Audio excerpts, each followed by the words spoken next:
The bullet grazed Miriam Ridley's shoulder as she dove behind the overturned wagon, her heart hammering against her ribs while the late afternoon sun beat down mercilessly on the dusty street of Enid, Oklahoma Territory, in the summer of 1893.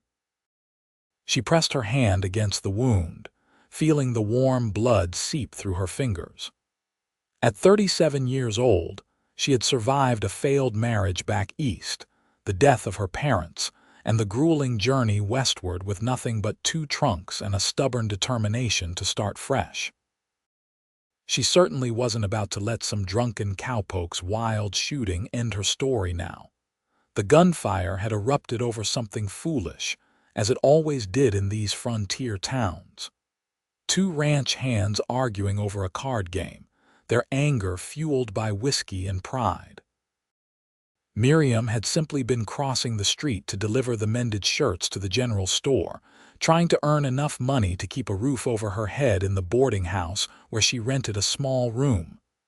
"Madam, are you hit?" A deep voice called out from somewhere to her left.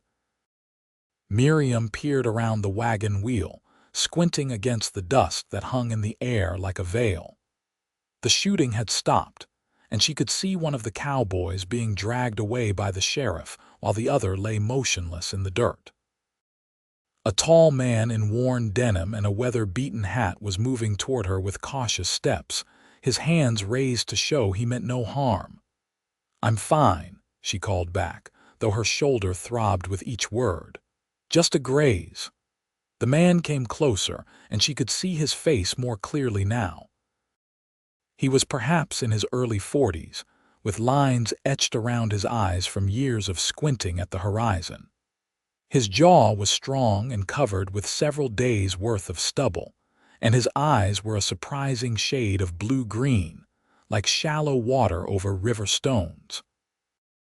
"That needs tending," he said, nodding at her shoulder where blood had stained the fabric of her simple cotton dress. "I've got a ranch about 5 miles north of town. My housekeeper's got medical supplies and knows how to patch up wounds better than Doc Hendricks when he's been at the bottle." Miriam shook her head. "I couldn't impose. I'll manage." The man's expression didn't change, but something flickered in those unusual eyes. Concern, perhaps, or simple human decency. "Name's Quinn Ashford. I own the Double A Ranch, and it's not imposing if I'm offering, madam. That wound needs to be cleaned properly, or you'll risk infection." She hesitated, weighing her options. The local doctor was indeed known for his fondness of whiskey, and the boarding house matron would charge her extra for bloodstains on the linens. Besides, there was something about this Quinn Ashford that seemed trustworthy. Maybe it was the straightforward way he spoke, or the fact that he kept a respectful distance even while showing genuine concern. "Miriam Ridley," she said finally, accepting the hand he offered to help her to her feet. "And I suppose I should thank you for your kindness, Mr. Ashford." "Quinn," he corrected gently. "Out here, formalities seem a bit silly when someone's bleeding." The ride to the Double A Ranch in Quinn's wagon gave Miriam a chance to observe the landscape.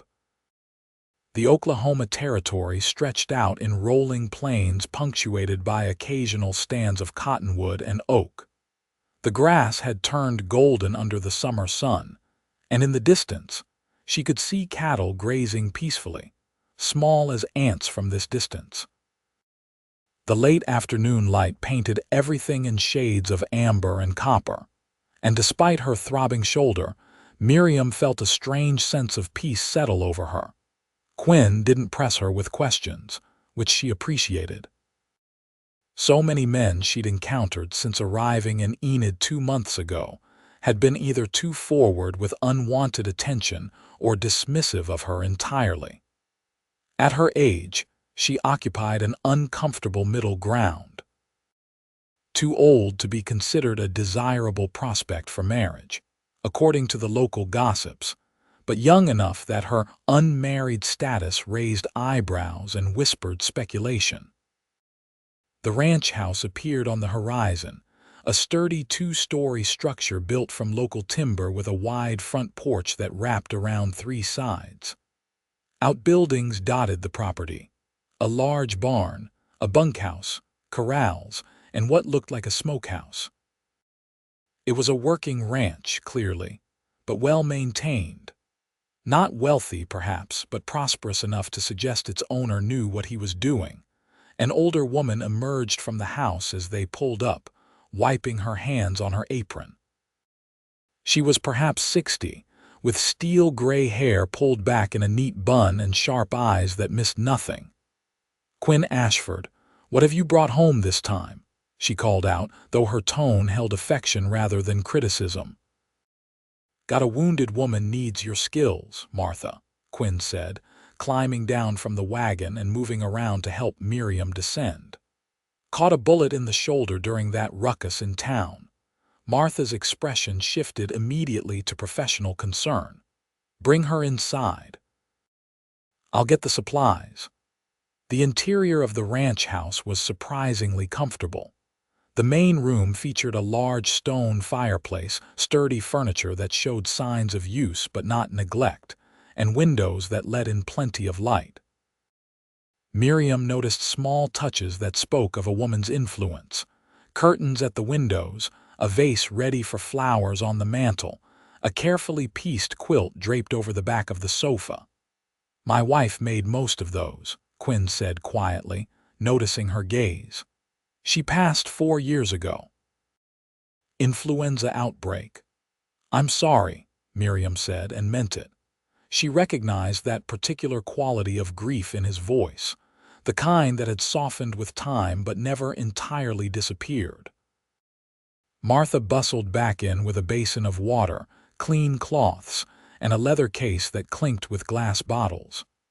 "Let's get a look at that shoulder, dear.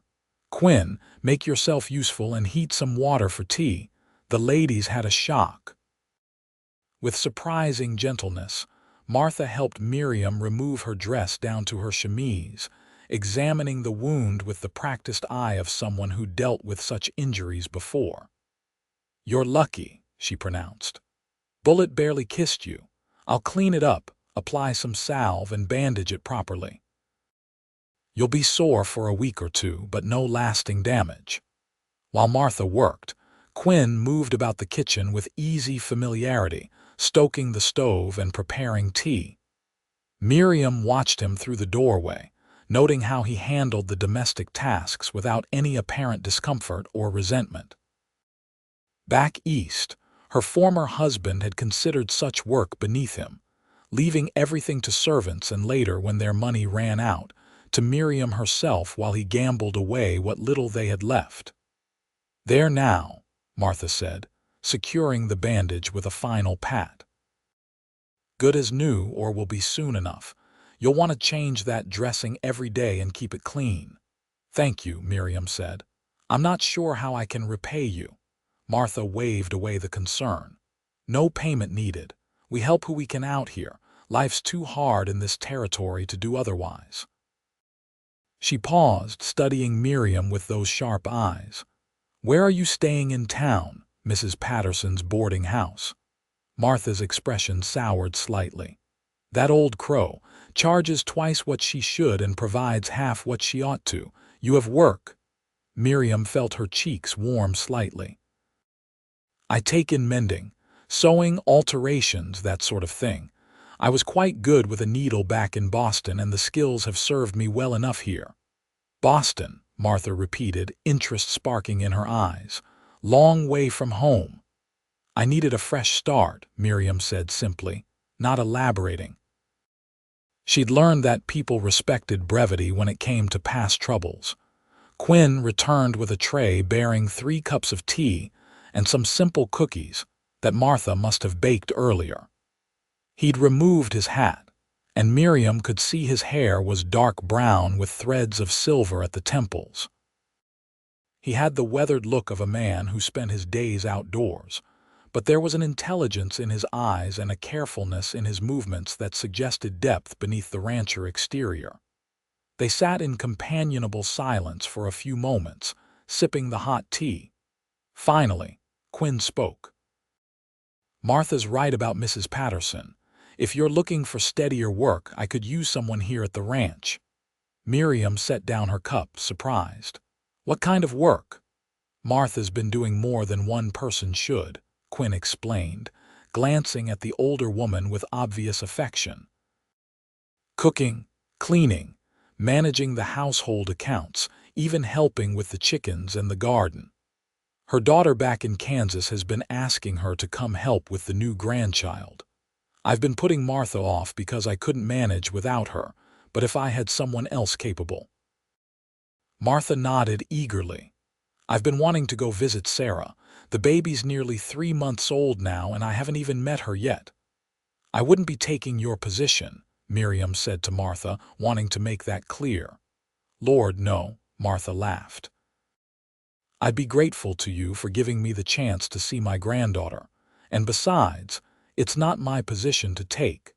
I've just been helping Quinn out since Alina passed. This ranch needs a woman's touch properly applied, not just my temporary patchwork." Miriam considered the offer carefully. It would mean leaving the cramped boarding house room and the penny-pinching existence she'd been managing in town.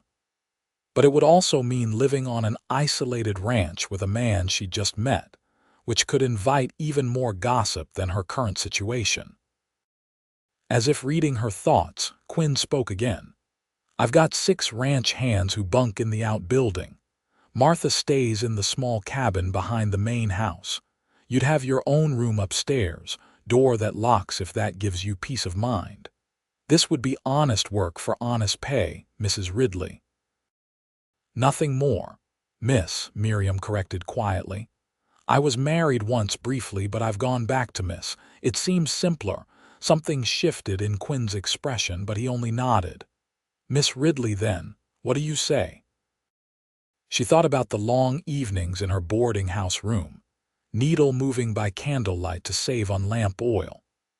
She thought about the women in town who whispered when she passed, commenting on her age and unmarried status, calling her a spinster with pitying looks that made her want to scream. She thought about Mrs. Patterson's thin porridge and thinner sympathy. "I say yes," Miriam said. "When would you like me to start?" "No rush," Quinn said, though his relief was visible. "Give that shoulder a few days to start healing. Martha can show you the ropes when you're ready. We'll work out the details of pay and such, but I promise you'll be treated fairly." The sun was setting by the time Quinn drove Miriam back to town, painting the sky in brilliant streaks of orange and purple. They rode mostly in silence, but it was a comfortable quiet, not the awkward tension that often existed between strangers. "I should warn you," Quinn said as they neared Enid. "People will talk." A woman living at a widower's ranch, even with proper arrangements and a half-dozen ranch hands as witnesses to the respectability of it. Some folks have nothing better to do than mind other people's business. Miriam smiled slightly in the gathering darkness. "They already talk about me, Mr. Ashford. I'm 37 years old, unmarried with no family and no prospects. According to the fine ladies of Enid, I'm too old to marry, too proud for my own good, and suspiciously secretive about my past. Your offer of employment isn't likely to worsen my reputation much more than it already stands." "Quinn," he reminded her again. "And for what it's worth, I think the fine ladies of Enid are foolish. Age doesn't diminish a person's worth, and privacy isn't the same as secretiveness." Something warm unfurled in Miriam's chest at his words.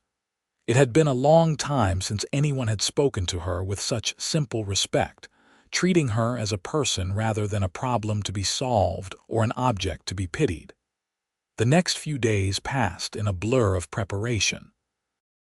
Miriam gave notice to Mrs. Patterson, who sniffed disapprovingly but couldn't refuse to return the week's rent Miriam had paid in advance. The other women at the boarding house regarded her with a mixture of envy and scandal when they learned she'd be working at the Double Ranch. "Living under the same roof as a man and you not married," Mrs. Patterson said with pursed lips. "I cannot say I approve, Miss Ridley."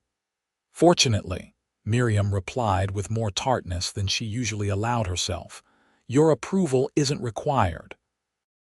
Martha came to town on the third day to help Miriam transport her belongings to the ranch. The 2 trunks that contained everything Miriam owned in the world fit easily in the wagon bed. As they drove out of Enid, Miriam didn't look back at the boarding house. The room Quinn had prepared for her was on the 2nd floor of the main house, facing east to catch the morning sun. It was simply furnished but clean, with a good bed, a wardrobe, a washstand, and a small writing desk beneath the window. Miriam stood in the doorway for a long moment, taking it in. "Eleanor always said this should be a guest room," Martha said from behind her. "But they never had many visitors, and after she passed, Quinn couldn't bring himself to do anything with it. I think he's glad to finally see it used." "It's lovely," Miriam said honestly. "More than I need." "More than you need, maybe, but exactly what you deserve," Martha said firmly. "Now let's get you settled, and then I'll start showing you how things work around here." The double-A ranch operated on a rhythm dictated by the seasons and the needs of the cattle. Quinn ran about 200 head, which meant constant work, checking fence lines, monitoring water sources, watching for illness or injury, moving the herd to fresh grazing. He employed 6 ranch hands year-round, good men who'd worked for him for years and treated the ranch as their own. Martha walked Miriam through the daily routines. Breakfast for Quinn and the hands before dawn, hearty food to fuel a day of hard labor. Midday dinner brought out to the men if they were working far from the house, or served in the main house if they were nearby. Supper after sundown, more substantial than breakfast. Between meals there was bread to bake, washing to do, chickens to tend, eggs to collect, a garden to maintain, and the 1,000 small tasks that kept a household running. "It sounds overwhelming," Martha admitted, "but you'll find your rhythm." And Quinn's not demanding. He's grateful for whatever you do, never complains, always says thank you. You couldn't ask for a better employer. Miriam discovered Martha was right.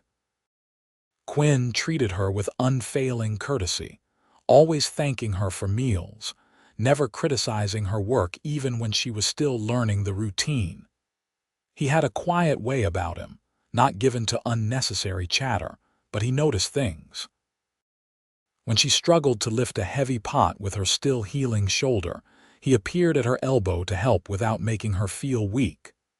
When he saw her squinting to read the household account books by lamplight, a pair of spectacles appeared on her desk the next day with a note. "Found these in town." Martha said she thought they might be the right strength. They were perfect, and Miriam had to blink back unexpected tears at the thoughtfulness of it. The ranch hands were respectful, if initially curious about the new housekeeper. They ranged in age from young Tommy Walker, barely 20 and eager to prove himself, to grizzled old Pete Morrison, who'd been cowboying since before Miriam was born. They ate her cooking without complaint, complimented her bread, and made sure to scrape their boots before coming into the house. Martha stayed for 3 weeks, ensuring Miriam knew everything necessary to run the household smoothly. On her last evening, she pulled Miriam aside while Quinn was out checking on a sick calf. "You've done well," Martha said. "Better than I expected, if I'm being honest. You've got a good head on your shoulders and a strong back. This ranch will be in good hands." "Thank you for your patience teaching me," Miriam said. "I hope you enjoy your time with your daughter and granddaughter." Martha nodded, then hesitated, as if debating whether to say more. Finally, she spoke. "Quinn's a good man, the best I've known, and I've known plenty. He loved Eleanor deeply, and her death nearly broke him. For a long time, I wasn't sure he'd find his way back to living rather than just existing." "He seems to have done well," Miriam said carefully, unsure where Martha was leading. He has, but there's a difference between functioning and thriving. A man needs more than just work and sleep. Martha's sharp eyes fixed on Miriam. I see how he looks at you when you're not watching. And I see how you look at him. Miriam felt her cheeks warm. Martha, I assure you, this is purely a professional arrangement. Mr. Ashford has been nothing but proper, and I have no expectations beyond honest employment. I know that, Martha said gently. But what starts as one thing can grow into another if both parties are willing. I'm just saying, don't let the gossips in town or your own fears keep you from something good if it comes along. You're both adults, both been through hard times, both deserve a second chance at happiness. Before Miriam could respond, they heard Quinn's boots on the porch, and the conversation ended. But Martha's words stayed with her long after the older woman had departed for Kansas the next morning. Life on the ranch settled into a comfortable pattern. Miriam rose before dawn to start breakfast, working in the quiet kitchen while the world outside was still dark. She found she enjoyed these early morning hours, the solitude and purpose of preparing food for hungry men who would genuinely appreciate it. As summer faded into autumn, she learned to judge the weather by the sky, to predict when rain was coming so she could get the washing in before it got soaked. Quinn remained unfailingly courteous, but Miriam began to notice small things. How he always saved the largest piece of cornbread for her. How he'd fixed the squeaky hinge on her bedroom door without being asked. How his eyes would linger on her face when she laughed at something one of the ranch hands said. The men had begun telling stories during supper, trying to outdo each other with tales of their cowboying adventures. Miriam suspected they were showing off a bit for her benefit, but she didn't mind. Their stories were entertaining, and their obvious delight when she laughed or gasped at the dramatic moments was endearing. October arrived with cooler temperatures and the first hints of gold in the cottonwood leaves. The cattle had to be moved to closer pastures for the winter, a major undertaking that required all hands working from dawn till well past dark. Miriam found herself packing larger breakfasts and dinners, knowing the men would need the extra energy. It was during this busy time that Quinn got injured. A spooked steer had knocked him against a fence post, leaving him with bruised ribs and a nasty gash on his forearm. He tried to brush it off as nothing, but Miriam saw him wince when he moved and noticed how he favored his left side. "You need to rest," she told him firmly after the other men had headed to the bunkhouse for the night. "Those ribs won't heal if you keep working them." "Can't afford to rest in the middle of moving the herd," Quinn said, but his voice was tight with pain. "You can't afford not to," Miriam countered. "If you injure yourself worse, you'll be laid up for weeks instead of days. The men know what they're doing. Let them handle it." Quinn looked at her for a long moment, and something in his expression made her breath catch. "You sound like a leaner," he said finally. "She was always after me to take better care of myself." "Then she was a wise woman," Miriam said, gentler now. "Let me at least bandage that arm properly. And you should soak those ribs. I'll heat water for a bath." She expected him to refuse, but he nodded slowly. While the water heated, she cleaned and bandaged the gash on his forearm, trying not to notice how the lamplight played across the muscles of his shoulders or how his nearness made her heart beat faster. This was foolish, she told herself. She was his housekeeper, nothing more. She was too old for girlish flutters and romantic notions. But Quinn's hand on hers as she tied off the bandage felt like anything but a professional interaction. His fingers were calloused from ranch work, warm and strong, and when she looked up, she found him watching her with an intensity that made her pulse race. "Miriam," he said, and her name in his low voice sounded like something precious. "I need to tell you something." Before he could continue, they heard shouting from outside. Quinn was on his feet instantly despite his injuries, grabbing his rifle from its place by the door. Miriam followed him onto the porch, her heart hammering. In the moonlight, they could see several figures near the main corral. Rustlers, Miriam realized with a jolt of fear. They'd come to steal cattle, probably thinking the ranch would be an easy target with most of the hands exhausted from the day's work. Quinn fired a warning shot into the air, and the figures froze. More shots rang out, and suddenly the ranch hands were pouring from the bunkhouse, weapons in hand. The would-be rustlers scattered, galloping off into the darkness empty-handed. Pete Morrison appeared on the porch, his weathered face grim. "They'll be back, boss. That type always comes back." Quinn nodded, wincing as the movement jarred his ribs. "Set up a watch rotation. I'll take first shift." "No, you won't," Miriam said before she could stop herself. Every head turned to look at her, and she felt her cheeks flush, but she stood her ground. "You can barely move. You'll take a shift when you've healed, not before. The men can manage without you for one night."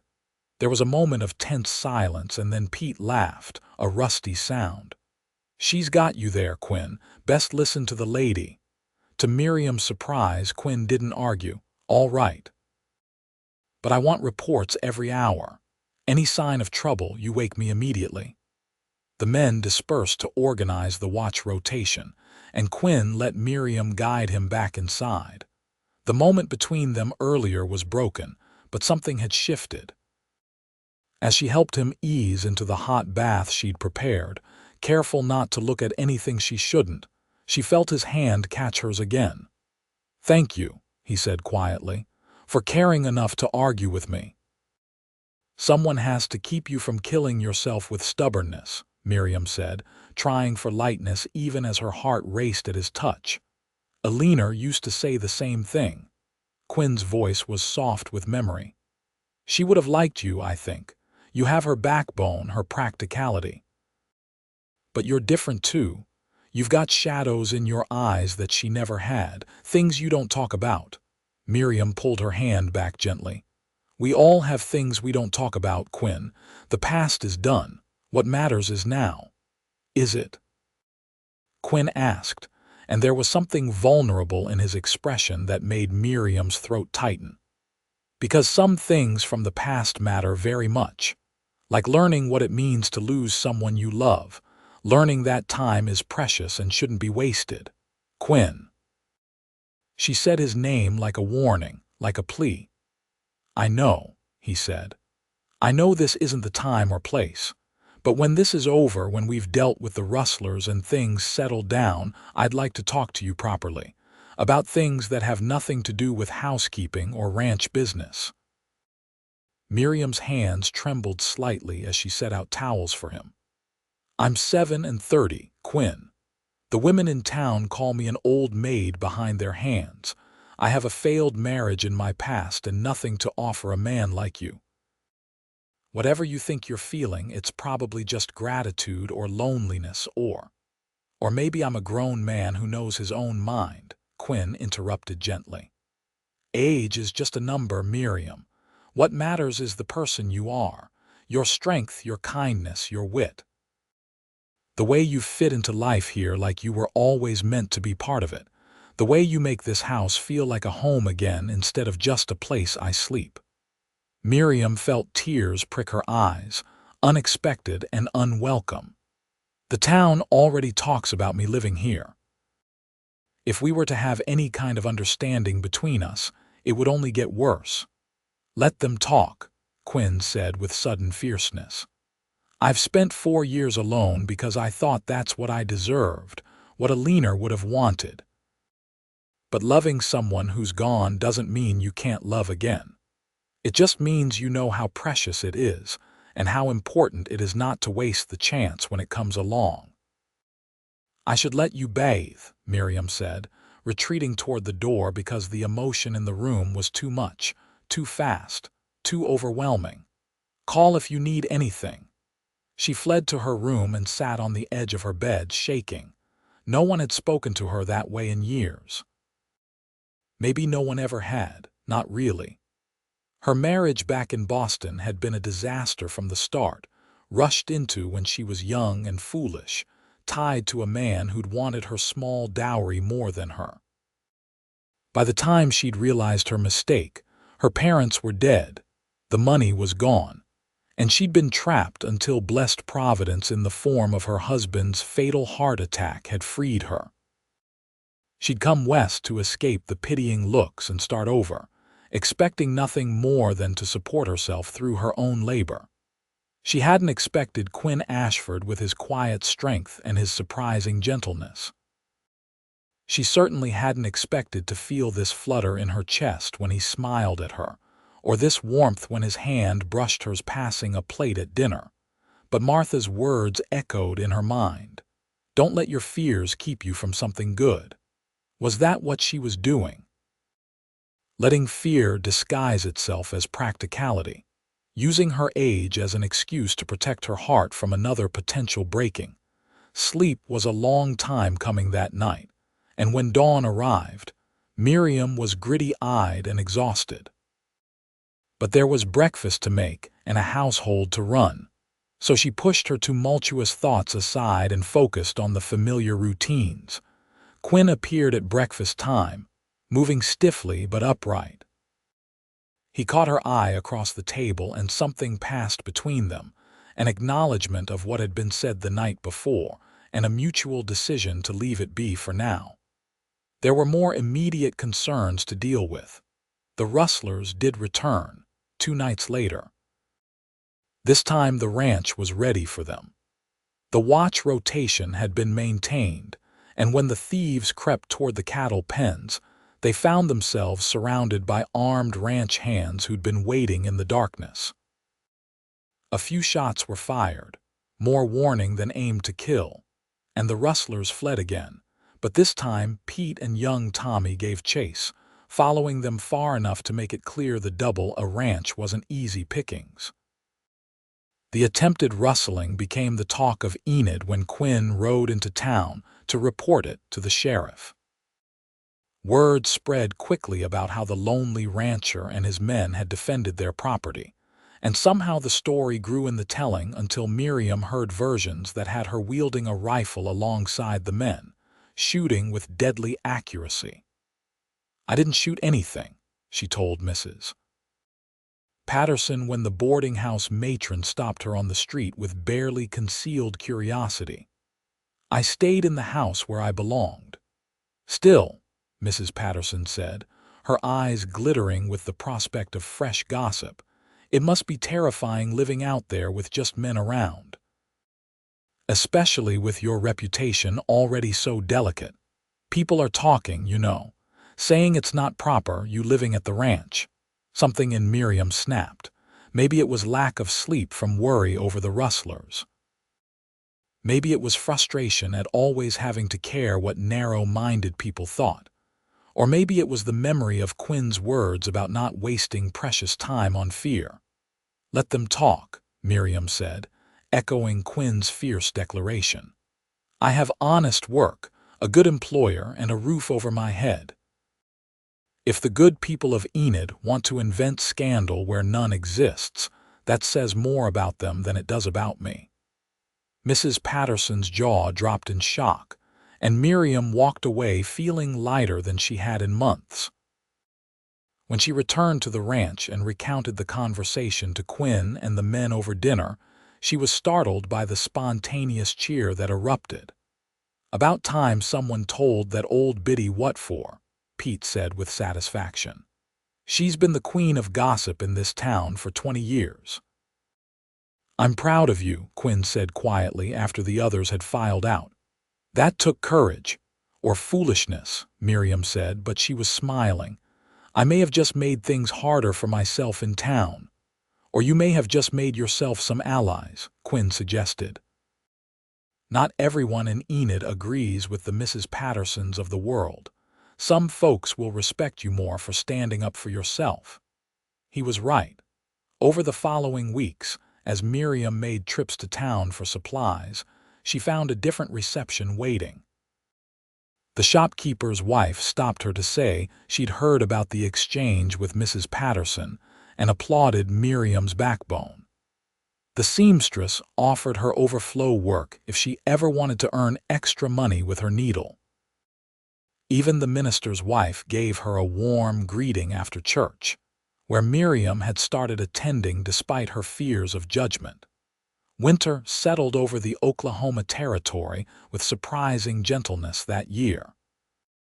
The snows were light, and the temperatures, while cold, never reached the bone-cracking extremes that sometimes gripped the plains. The cattle weathered the season well, and the work around the ranch took on a different rhythm. There was more time in the evenings now, with less daylight and less outdoor work to be done. The ranch hands still ate dinner at the main house, but afterward, instead of immediately returning to the bunkhouse, they'd linger around the fireplace while Miriam sewed and Quinn reviewed accounts, or read the newspaper that came from Kansas City. It was during these evenings that Miriam learned more about the men who worked the AA. Tommy was saving money to eventually buy his own place, dreaming of a small ranch where he could build a house and bring a bride. Pete had been cowboying since he was 14 and couldn't imagine any other life, but he got misty-eyed when he talked about his sister's family back in Texas. The other hands, Miguel, Jack, Henry, and Tom, each had their own stories of how they'd ended up in Oklahoma Territory, working cattle under the wide open sky. "What brought you west, Miss Miriam?" Tommy asked one evening with the curiosity of youth. The room went quiet. The men never pressed her about her past, but she could sense their interest. She glanced at Quinn, who was watching her with those steady eyes that made her feel seen in a way that was both terrifying and comforting. "I was married young to the wrong man," she said finally. "When he died, I found myself free but alone, with no family and a reputation in tatters through no fault of my own. Boston society is not kind to women in my position. I heard there were opportunities in the West for those willing to work hard, so I used what little money I had for a train ticket and started over." "That took guts," Pete said gruffly. "Not many women would make that journey alone." "I didn't see that I had much choice," Miriam said. "Stay in Boston and slowly starve while being pitied by people who wouldn't lift a finger to help or take a chance on something new. When you put it that way, the choice was easy." "I'm glad you came west," Tommy said with the earnest honesty of someone too young to dissemble. "You're the best cook we've had and you're nice to talk to." "Smooth talker, this one," Miguel said, cuffing Tommy lightly on the shoulder. "You save those compliments for the senoritas in town, not the boss's lady." "I'm not the boss's lady," Miriam said quickly, even as her cheeks warmed. "I'm the housekeeper." The men exchanged looks that clearly said they thought otherwise, but no one contradicted her aloud. After they'd filed out to the bunkhouse, Quinn remained by the fire, watching the flames dance. "You don't have to be just the housekeeper," he said finally, not looking at her. "If you didn't want to be." Miriam's hand stilled on her sewing. "Quinn, we talked about this." "No, I talked about it. You ran away to your room." Now he did look at her, and the firelight cast his face in warm shadows. "I've been trying to give you time, space to settle in, to be sure of your place here. But winter's half over and I can't keep pretending I don't feel what I feel." "And what do you feel?" Miriam asked, her voice barely above a whisper. Quinn set aside the newspaper and moved to sit in the chair near hers. "I feel like I've been given a second chance I didn't think I deserved. I feel like every morning when I come in for breakfast and see you there, the day seems brighter. I feel like the sound of your laughter is the best thing I've heard in 4 years. I feel like maybe, if you were willing, we could build something real between us." "I'm too old to have children," Miriam said, the fear she'd been carrying finally given voice. "If you want a family, a young wife who can give you sons to inherit the ranch. I can't do that. My courses stopped 2 years ago. I'm past that part of life. I'm 42 years old, Miriam. I'm not looking to start a nursery. Alina and I tried for children and it never happened. Maybe we weren't meant to be parents, but I'm not so old that I've forgotten how to want companionship, partnership, someone to share the days with, someone to talk to in the evenings, someone to wake up beside and know I'm not alone. Tears were sliding down Miriam's cheeks now, though she couldn't have said if they were from sadness or relief or something else entirely. The town already gossips about me. If we were to marry, they'd say I trapped you. They'd say I was after your ranch, your money. Let them say what they want, Quinn said fiercely. He moved to kneel beside her chair, taking her hands in his. Miriam Ridley, I don't care that you're 37. I don't care that you can't have children. I don't care what happened in Boston or what the gossips in Enid say. I care that you're kind and strong and funny. I care that you fit into my life like you were always meant to be here. I care that when I look at you, I see a future instead of just more of the same. Quinn. His name was all she could manage. I'm not asking you to answer right now, he said gently. I just need you to know how I feel, and I need you to think about whether you might feel the same way. Because if you do, if there's even a chance you could, then we shouldn't waste whatever time we have left. He stood then, pressing a gentle kiss to her forehead before leaving her alone with the fire and her tumbling thoughts. Miriam sat there long into the night, her sewing forgotten in her lap, staring at the flames and trying to untangle the knot of emotions in her chest. She did care for Quinn. More than cared if she was honest with herself. Over the months of living at the AA, she'd come to know him as a good man, patient, fair, hardworking. He treated his ranch hands with respect and his animals with kindness. He never raised his voice in anger, never drank to excess, never showed any of the cruelty or selfishness that had characterized her first husband. But more than that, he made her laugh. He listened when she talked. He valued her opinions on everything from the household accounts to how to handle a difficult situation with one of the hands. He'd given her space to be herself, to speak her mind, to grow into confidence she hadn't realized she'd lost. The question wasn't whether she could love him.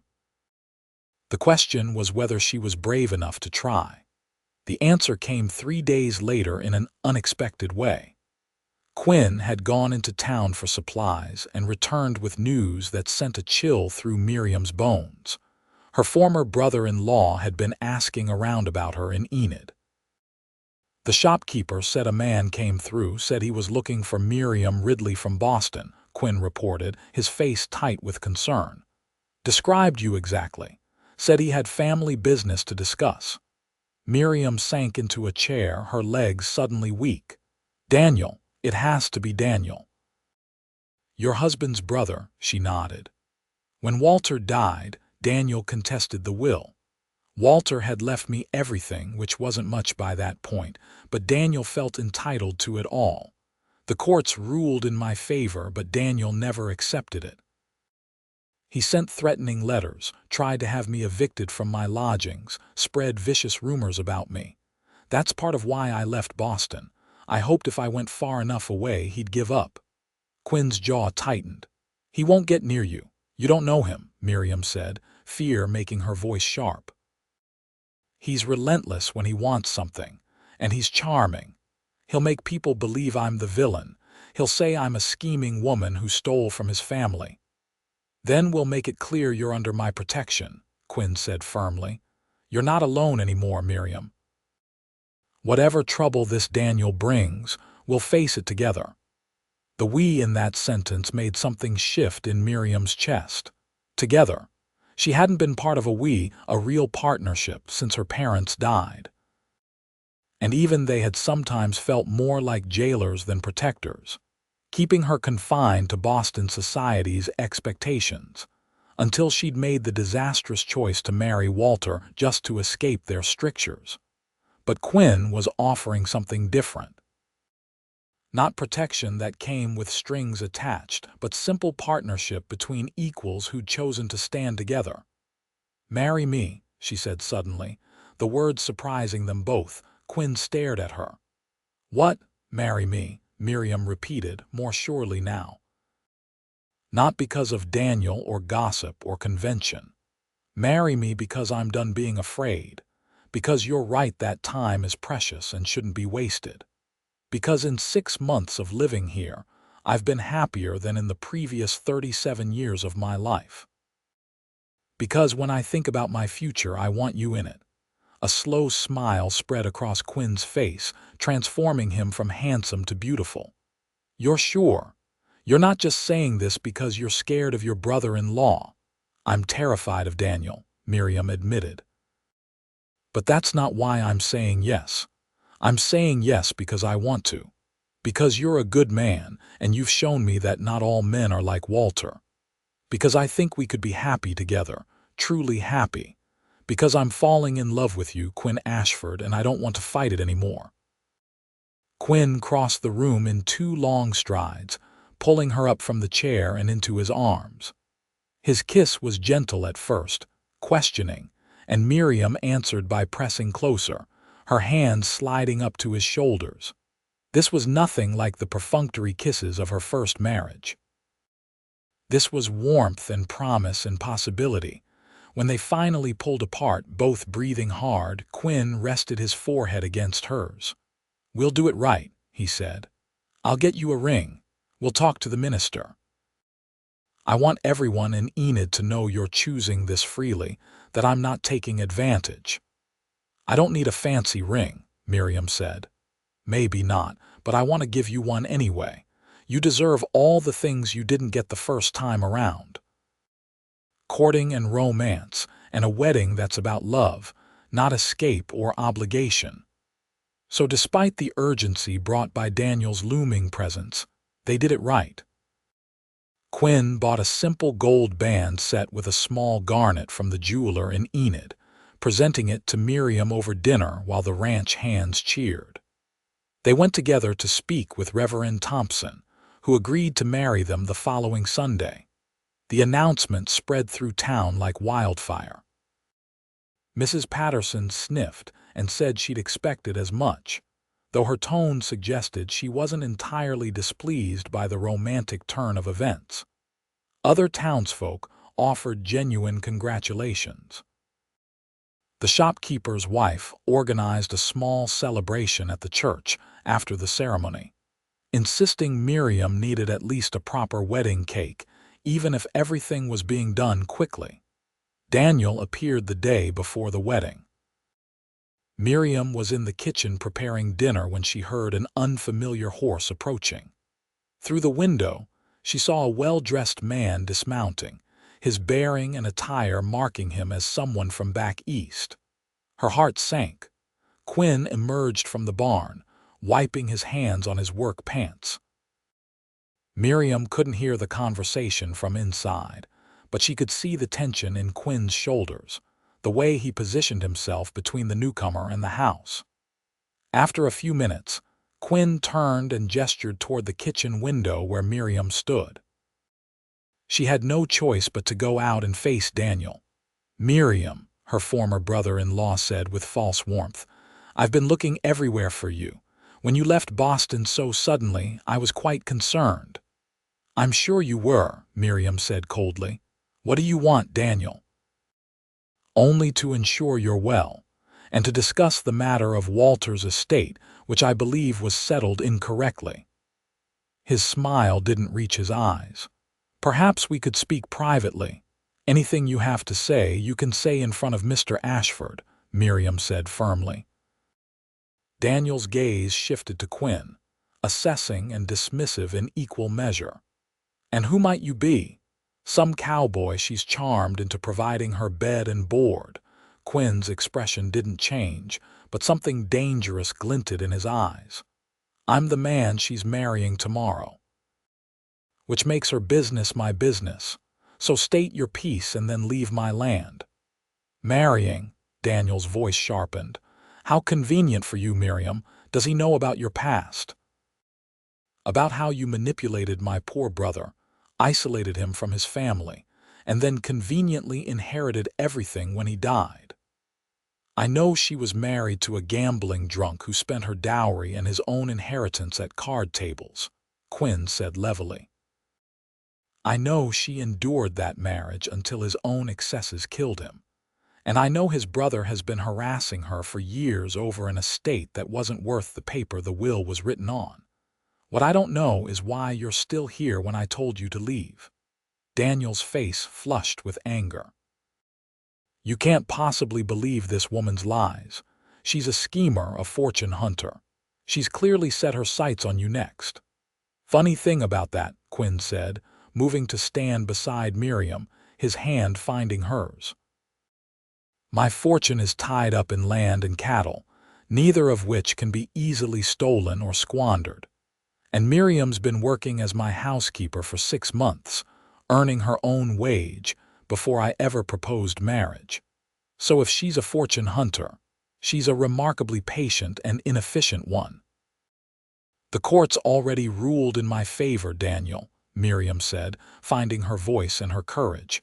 "Everything was settled legally. You're wasting your time coming after me." "I'll drag your name through the mud in this town," Daniel threatened. "I'll make sure everyone knows what kind of woman you really are."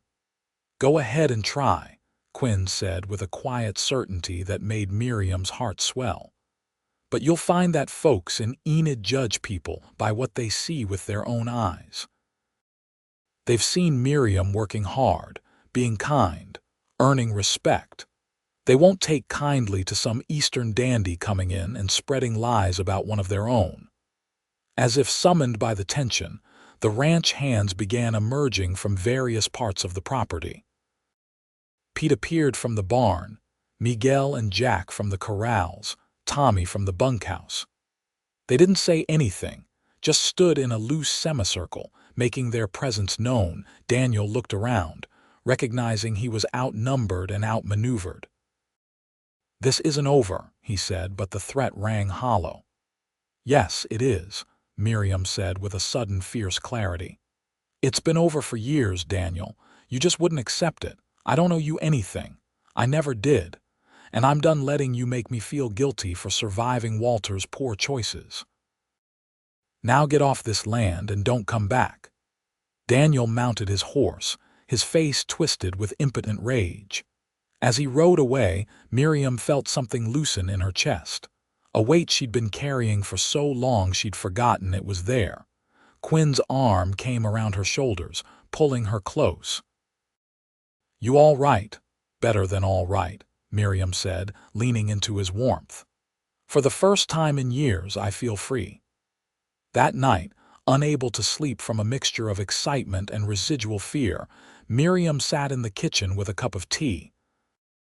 She heard footsteps on the stairs and turned to see Quinn, also apparently unable to rest. "Tomorrow's our wedding day," he said, joining her at the table. "Getting cold feet?" "Not at all," Miriam said honestly. "Are you?" "Not even a little." Quinn reached across the table to take her hand. "I keep thinking about what you said, that you've been happier here in 6 months than in all your years before. That's how I feel too. This house was so empty after Alina died. I was just going through motions. But you brought it back to life, brought me back to life." "I think we saved each other," Miriam said softly. "You gave me a place to belong when I thought I'd be alone forever. You treated me with respect when the world had taught me to expect contempt or pity. You saw me as a person, not just an age or a failed marriage or a cautionary tale." "You're so much more than any of those things," Quinn said. "You're brave and resilient and beautiful, not despite your age or your past, but because of how you've survived and grown from everything you've been through." They talked through the night about everything and nothing. Their hopes for the ranch, their memories of the people they'd loved and lost, their dreams for the future they'd build together. As dawn light began filtering through the windows, painting everything in shades of pink and gold, Miriam realized she'd never felt so seen, so understood, so cherished. The wedding that afternoon was simple but perfect. Miriam wore a new dress the shopkeeper's wife had helped her select, a deep blue that brought out her eyes. Quinn wore his best suit, his hair neatly combed, his eyes bright with emotion. The church was full, not because Miriam and Quinn had many close friends, but because weddings were community events in frontier towns and people came to witness and celebrate. Reverend Thompson kept the ceremony short but meaningful. When he asked if Quinn would take Miriam as his wife, Quinn's voice rang out strong and sure. "I will." And when he asked Miriam the same question, she looked into Quinn's eyes and saw her future there. "I will." The kiss after they were pronounced husband and wife was sweet and chaste, appropriate for a church full of witnesses, but it held the promise of more to come. The congregation applauded, and Miriam felt tears of joy sliding down her cheeks. The celebration at the church hall was lively. The shopkeeper's wife had outdone herself with the cake, a towering confection decorated with preserved flowers. The townspeople brought food to share, and someone produced a fiddle for dancing. Miriam found herself swept into dance after dance, passed from ranch hand to townsman, everyone wanting to congratulate her and wish her well. But her favorite dance was with her new husband. Quinn held her close as they swayed to a slow waltz, and she rested her head against his shoulder, breathing in the scent of him, feeling the solid warmth of his body against hers. "Happy," he murmured into her hair. "Deliriously," she whispered back. They left the celebration as the sun was setting, riding back to the ranch in Quinn's wagon. The ranch hands had discreetly made themselves scarce for the evening, giving the newlyweds privacy. The house was quiet and peaceful when they entered, lamplight glowing warm in the windows. Quinn carried Miriam over the threshold, despite her laughing protests that she was too old for such romantic gestures. "You're my bride," he said firmly. "Age has nothing to do with it." That night, in the privacy of Quinn's room that was now their room, Miriam discovered what it meant to be truly loved. Quinn was patient and gentle, attentive to her needs, making sure she felt cherished and safe. It was nothing like her first marriage, where intimacy had been a duty she'd endured rather than enjoyed. With Quinn, it was a conversation, a dance, a joining of not just bodies but hearts. Afterward, lying in his arms in the darkness, Miriam felt a contentment she'd never known existed. "I love you," she said, the words easy and natural. "I love you too," Quinn replied, kissing her forehead. "My perfect, exactly right wife." The winter passed into spring, and Miriam settled into her new role as not just housekeeper but wife and partner. She and Quinn worked together on the ranch accounts, and he sought her opinion on decisions about the cattle and the hands. When one of the hands wanted time off to visit family, Miriam was the one who adjusted the work schedule to accommodate it. When Quinn was trying to decide whether to buy additional grazing land, Miriam helped him weigh the financial pros and cons. The intimacy between them deepened with each passing day.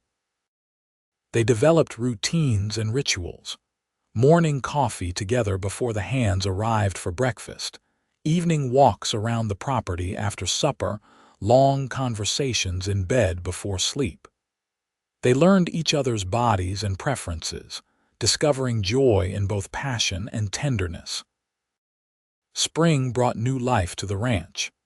Calves were born, the garden was planted, and the work pace increased. Miriam found she loved being part of it all, not just supporting from the kitchen but actually involved in the daily operations. Quinn taught her to ride better, and she sometimes accompanied him when he checked fence lines or moved cattle. One warm afternoon in May, They were riding back from checking a water source when they came across a young woman trudging along the road that led to town. She was dusty and exhausted, carrying a small carpet bag, and she looked up at them with desperate eyes. "Please," she said, "can you tell me how much farther to Enid? I've been walking since dawn." Quinn and Miriam exchanged glances, then Quinn dismounted. "About 3 more miles." "Where are you coming from?" "Kansas," the woman said. She looked to be perhaps 20, with fair hair and tired eyes. "I'm looking for work, any kind of work. I can cook, clean, so whatever's needed." Miriam saw something of herself in this young woman's weary determination. "What's your name?" Sarah Collins." "I'm Miriam Ashford, and this is my husband Quinn. We run the Double Ranch just north of here." Miriam made a decision, knowing Quinn would support it. "We could use some extra help around the place, especially with summer coming on. The garden's going to need constant tending, and there's preserving to be done, and I could use assistance with the cooking and cleaning.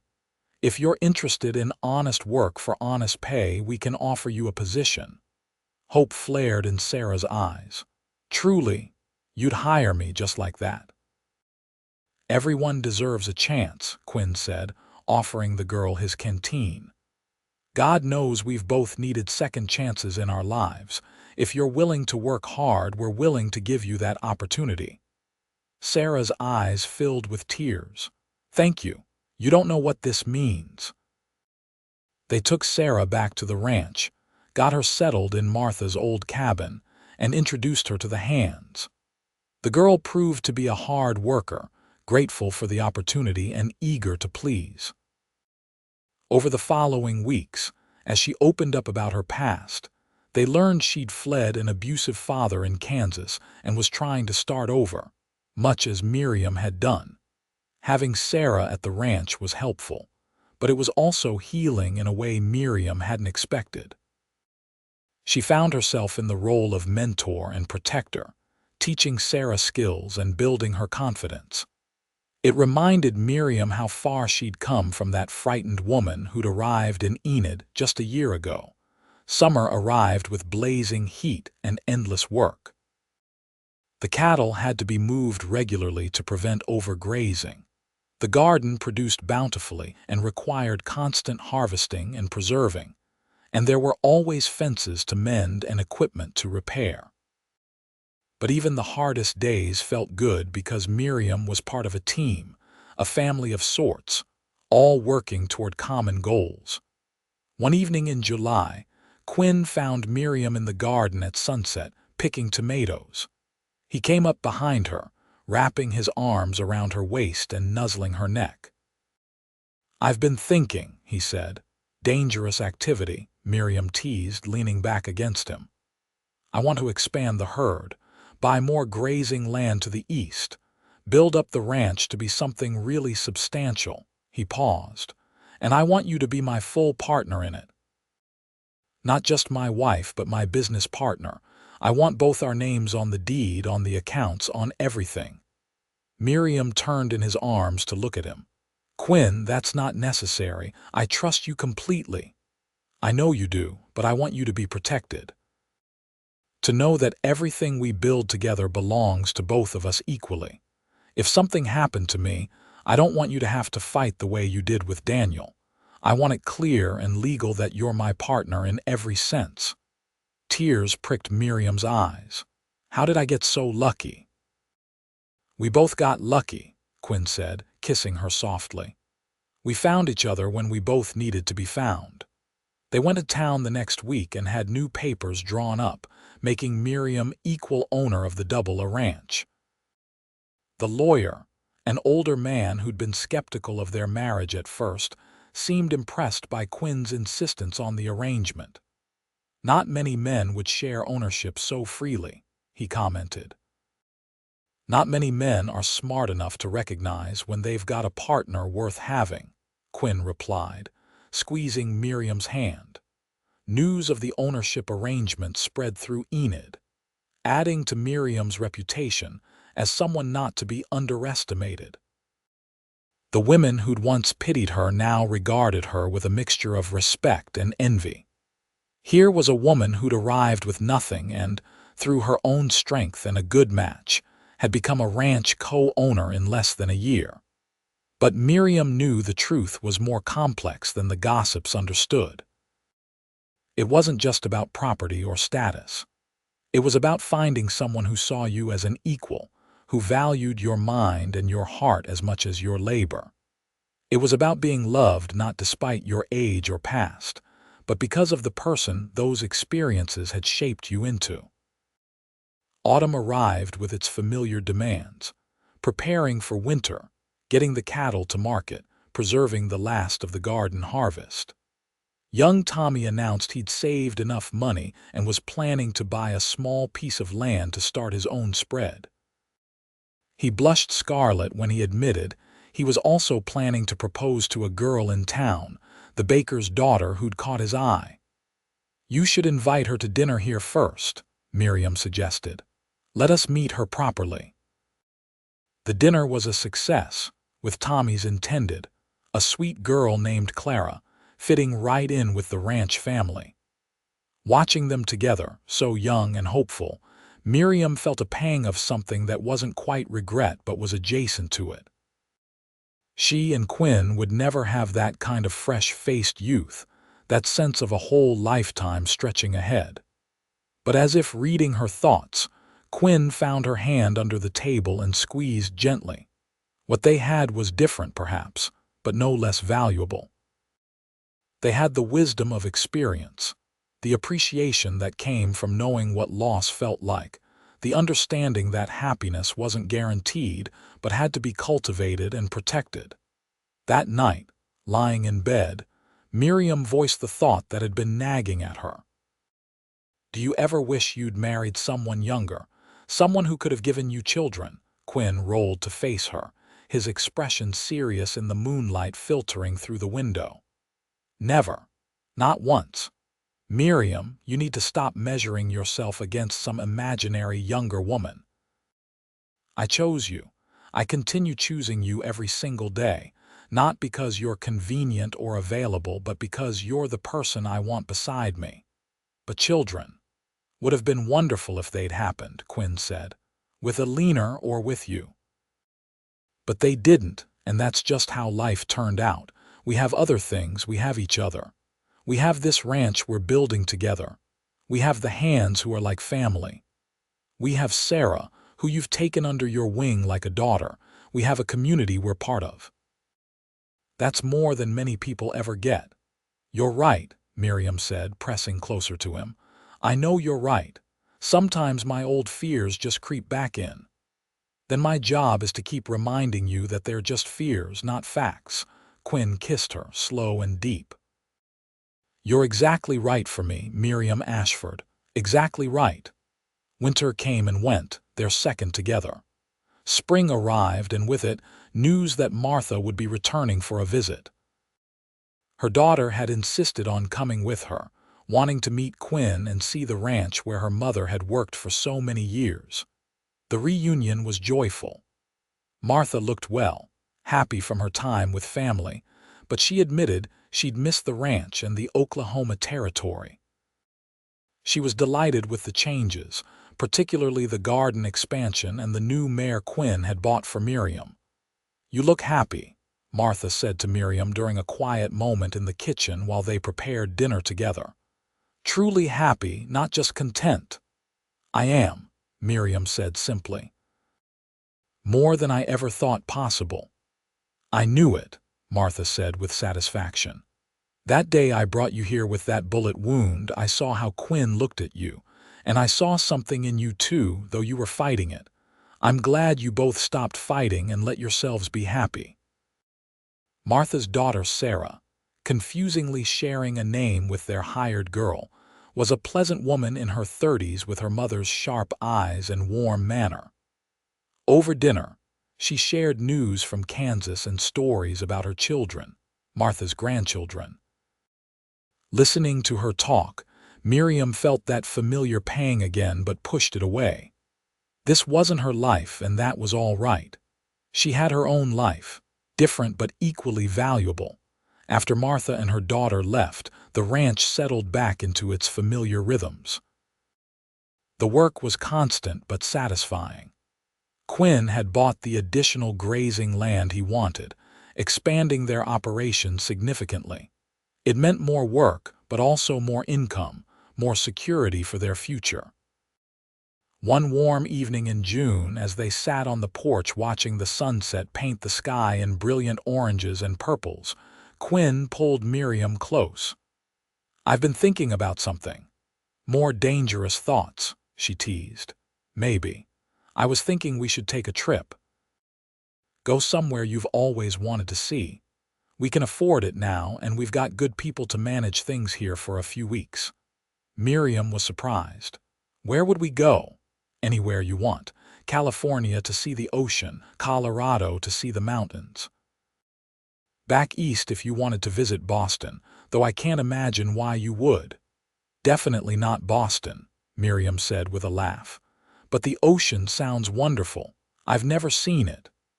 So they planned a trip to California, leaving the ranch in the capable hands of Pete and Sarah.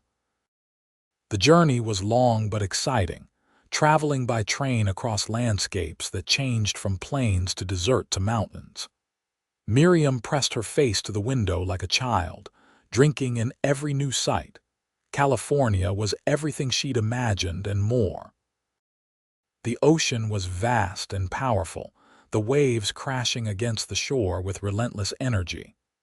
They spent a week in a small coastal town, walking on the beach, eating fresh seafood, exploring tide pools, and simply enjoying being away from the demands of the ranch.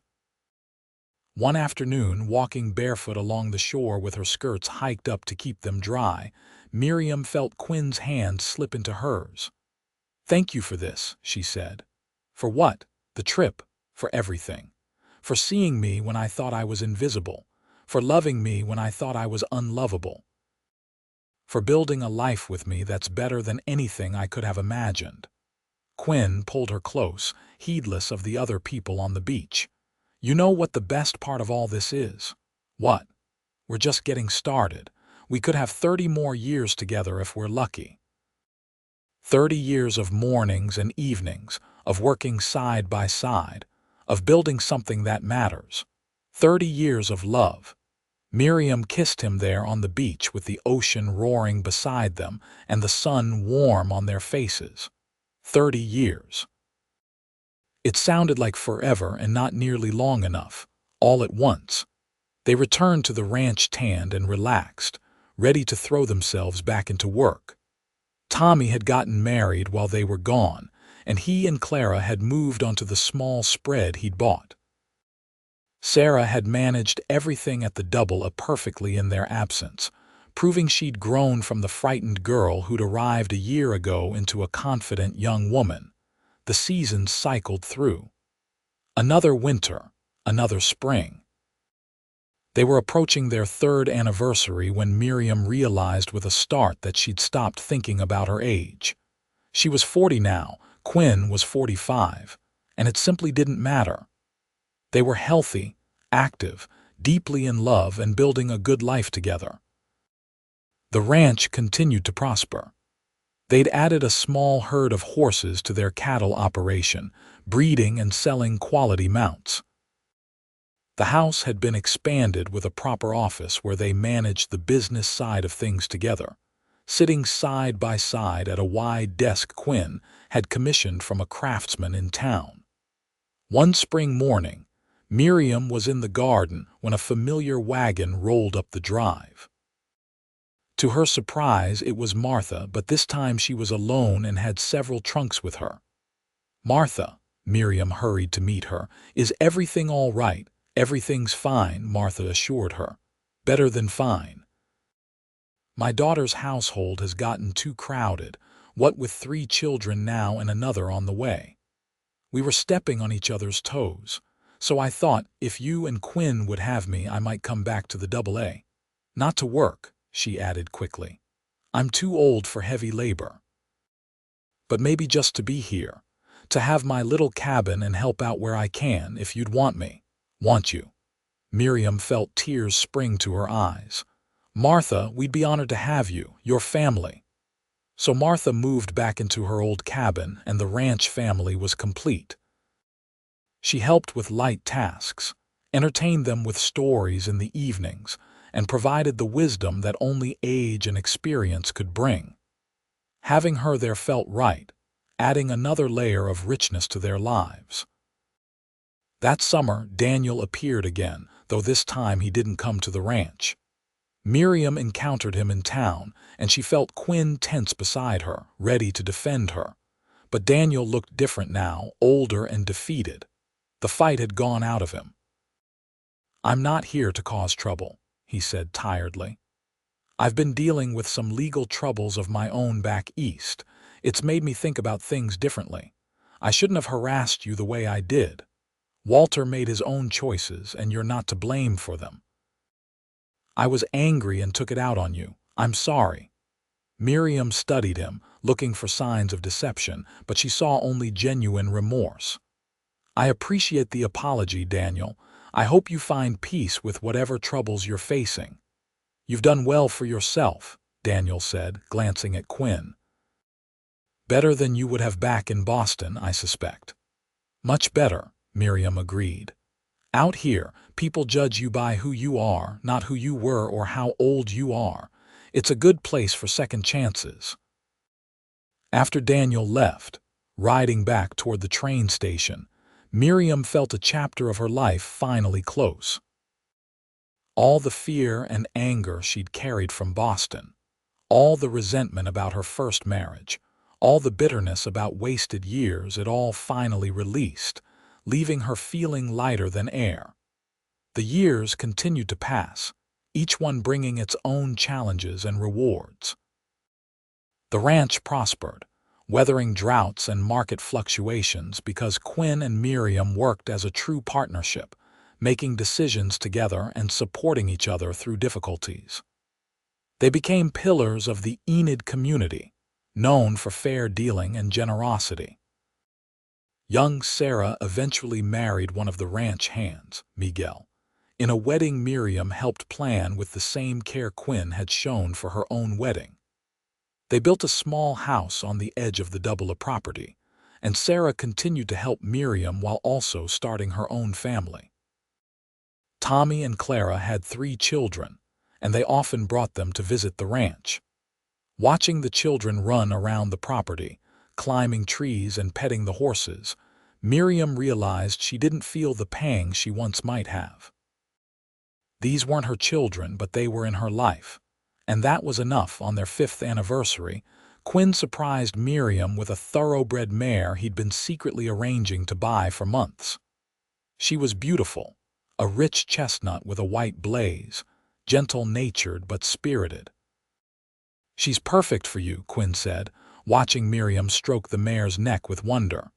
"Beautiful, strong, with more fire than she shows at first glance."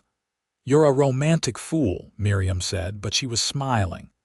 "You're romantic fool," Quinn corrected, pulling her in for a kiss. 10 years after that day, Miriam had been grazed by a stray bullet in Enid. She stood on the porch of the Double Ranch and looked out over the land she and Quinn had built together. The ranch was twice the size it had been when she'd first arrived. The house had been expanded and improved. The outbuildings were well maintained. The cattle herd was healthy and profitable.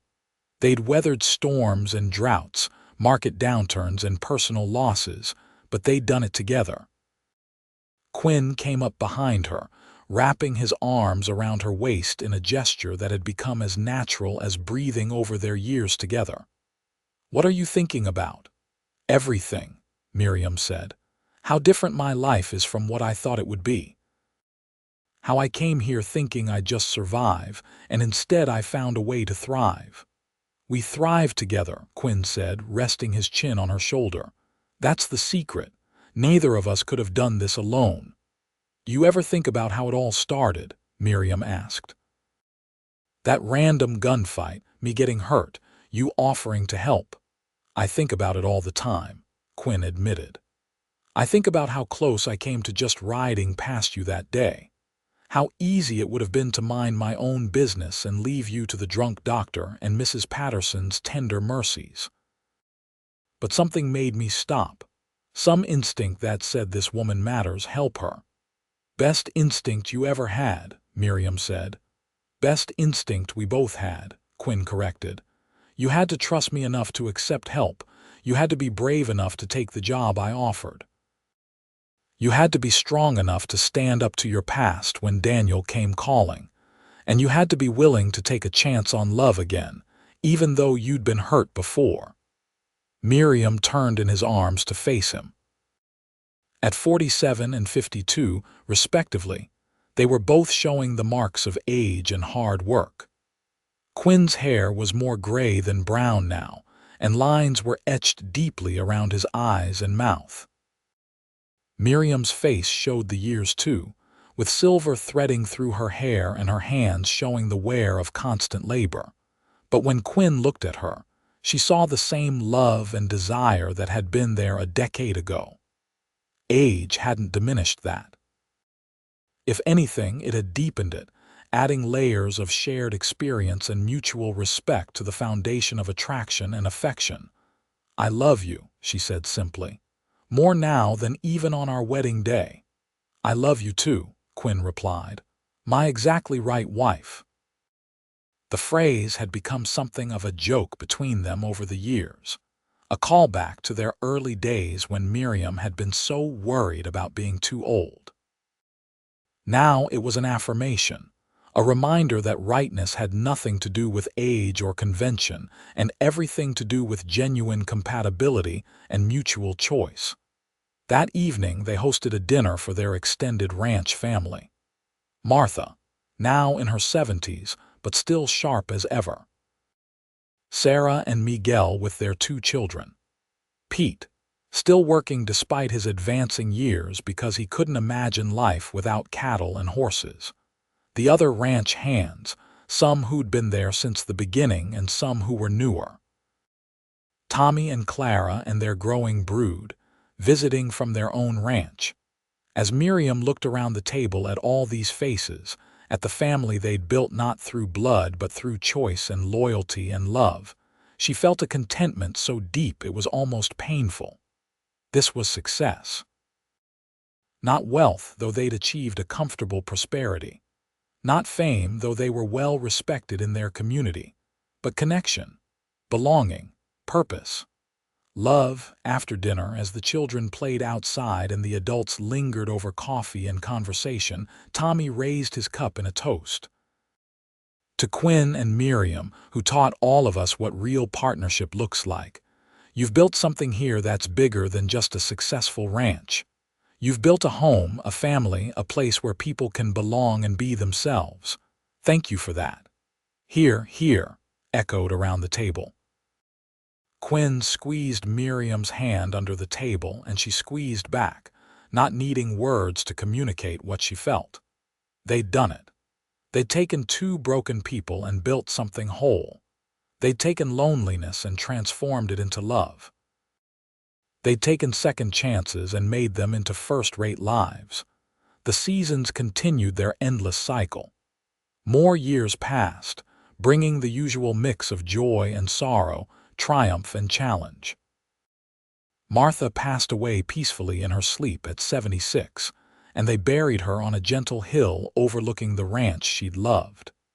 Sarah and Miguel's family grew, and they eventually bought their own spread nearby, remaining close friends and frequent visitors. New ranch hands came and went, but the Double-A maintained its reputation as a good place to work, where employees were treated fairly and respect went both ways. Quinn and Miriam grew older together, their bodies showing the wear of hard years but their spirits remaining strong. They adapted as age required, hiring more help for the heavy work, letting younger people take on more responsibility. But they remained partners in every sense, making decisions together, supporting each other through the inevitable losses that age brought. On their 20th anniversary, Miriam woke to find Quinn propped up on one elbow watching her in the early morning light. "Good morning," Beautiful, he said. She laughed, reaching up to touch his face. Your eyesight must be going. I'm an old woman now. You're my woman, Quinn corrected. And you're still the most beautiful thing I see every morning. 20 years, Miriam marveled. Has it really been that long? 20 years since we made it official, Quinn said. But I count from the day you first came to this ranch. 21 years of you being in my life. Best 21 years I've had. They celebrated quietly, just the two of them, riding out to the edge of their property where the land rolled away toward the horizon. The Oklahoma Territory had become Oklahoma State years ago, but the landscape remained fundamentally unchanged. Vast, beautiful, sometimes harsh, always honest. You ever regret it? Miriam asked. Choosing me instead of finding a younger woman who could have given you children. Even after all these years, the old fear could still surface, but Quinn's answer was immediate and firm. Never, not once. Not for a single moment. Miriam, you gave me back my life. You took a house and made it a home. You took a lonely widower and made him a happy husband. You took a ranch and helped build it into something substantial and lasting. Those aren't small things. We could have had children, Miriam said softly. A legacy beyond the ranch. Quinn gestured to the land around them. This is our legacy, and not just the land, but what we've built on it, the fair way we've treated people, the home we've provided for those who needed it. The example we've set of what a real partnership looks like. Sarah's children call you Aunt Miriam. Tommy's kids think of you as a grandmother. We've touched lives, made a difference. That's legacy enough. You always know exactly what to say, Miriam said, wiping away tears. I've had a lot of practice over the years, Quinn said with a smile. You get insecure, I remind you of your worth. I get stubborn, you remind me to be reasonable. We balance each other. They sat in comfortable silence for a while, watching the clouds drift across the endless sky. Finally, Quinn spoke again. I want to make sure you know something. All the legal papers are in order. If anything happens to me, you own everything outright. The ranch, the accounts, everything, you'll be taken care of. Quinn, let me finish. I'm not planning on going anywhere soon, but I'm 67 years old. Life doesn't come with guarantees. I need to know that you'll be all right if I'm gone first, that you won't have to fight anyone or prove anything, that you'll be secure and comfortable. I'm 62, Miriam pointed out. Odds are good I'll go first. Either way, we're prepared, Quinn said. And whoever's left behind will have a lifetime of good memories to sustain them. That's more than most people get. More years passed, marked by the same rhythms that had defined their life together. Work and rest, challenge and triumph, loss and joy. They celebrated their 25th anniversary with a party that filled the ranch house to bursting, with people coming from all over the territory to honor them. By their 30th anniversary, they'd both slowed considerably. Quinn walked with a cane now, his knees worn from decades of riding. Miriam's hands were twisted with arthritis, making the detailed sewing she'd once excelled at difficult. But they still rose each morning to watch the sunrise from their porch. They still made decisions together about the ranch, though they'd turned over daily operations to a younger foreman they trusted. They still fell asleep each night in each other's arms. One evening, as they sat on the porch watching another stunning sunset, Quinn spoke thoughtfully. Do you remember what that awful Mrs. Patterson said when we first announced our engagement? That you were too old to marry. I remember, Miriam said. She implied I was desperate and you were foolish. 30 years later, I think we've proved her wrong pretty thoroughly, Quinn said with satisfaction. You weren't too old to marry. You were exactly the right age. We both were. Old enough to know what mattered, young enough to have time to build something real. They said I was too old, Miriam reflected. But you said I was exactly right, and you were correct. I usually am, Quinn said with a teasing grin that hadn't dimmed despite his years. Miriam swatted his arm gently. Don't get cocky in your old age. Too late, Quinn said, pulling her close. I've been cocky since the day I convinced you to marry me. Best negotiation I ever made. They sat together as the sun disappeared below the horizon, painting the sky in shades of purple and gold. Around them, the ranch continued its evening sounds. Cattle lowing in the distance, horses moving in their corral, the soft murmur of voices from the bunkhouse where a new generation of ranch hands settled in for the night. This was home. This was family. This was love that had grown from a chance meeting into something profound and lasting. They'd built it together. Two people who'd been told they were past their prime, who'd proved that age was just a number and real worth came from character, choice, and commitment. As stars began to appear in the darkening sky, Miriam thought about the journey that had brought her here. From Boston society to a dusty Oklahoma town, from a cramped boarding house room to a thriving ranch, from loneliness to love. It hadn't been an easy path, but it had been worth every step. "What are you thinking?" Quinn asked, as he'd asked 1,000 times over their years together. "That I'm grateful," Miriam said simply. "For every moment, every challenge, every joy, for you most of all." "The feeling is entirely mutual," Quinn assured her. "You're the best thing that ever happened to me, Miriam Ashford. My exactly right wife." They sat together as night fell completely. Two people who'd found each other when they'd both needed finding, who'd built a life that transcended age and convention, who'd proved that love could bloom at any stage of life if you were brave enough to reach for it. The stars wheeled overhead in their eternal patterns, and below them, the Double-A Ranch settled into peaceful darkness, a testament to what could be built with love, partnership, and determination. In the end, that was the story they'd tell when grandchildren of friends and distant relations asked how they met.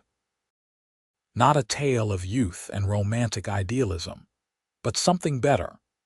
A story of two mature people who'd lived enough to know what mattered, who'd been brave enough to take a chance on love again, who'd built something lasting because they'd built it on a foundation of mutual respect and genuine partnership.